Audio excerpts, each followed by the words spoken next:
एक बहुत ही important circular आया है regarding electronic cash ledger.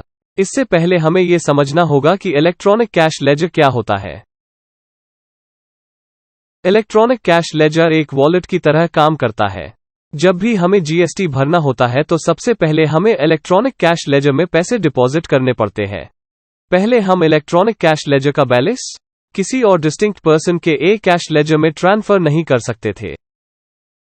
Notification number 09/2022 के तहत अगर आपको अपने ई कैश लेजर का बैलेंस किसी और डिस्टिंक्ट पर्सन के ई कैश लेजर में ट्रांसफर करना हो तो हम कर सकते हैं, अगर वो डिस्टिंक्ट पर्सन सेम पैन में रजिस्टर्ड है तो।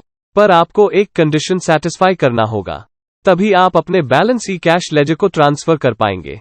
अगर आपका कोई अनपेड लायबिलिटी है जो आपने पे नहीं किया तो आपको ट्रांसफर की अनुमति नहीं दी जाएगी जब तक आप उस लायबिलिटी को पे नहीं कर लेते।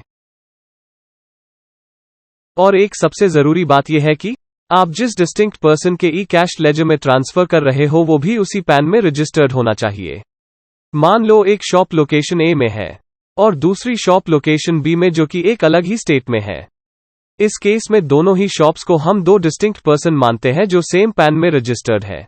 ट्रांसफर करने पर सबसे जरूरी बात यह है कि मान लो अगर आपकी लायबिलिटी बनती है 500 रुपए, पर अगर आपके वॉलेट में सिर्फ 100 रुपए है तो आप तब तक उसको ट्रांसफर नहीं कर सकते जब तक आप अपनी 500 रुपए की लायबिलिटी को पे नहीं कर देते।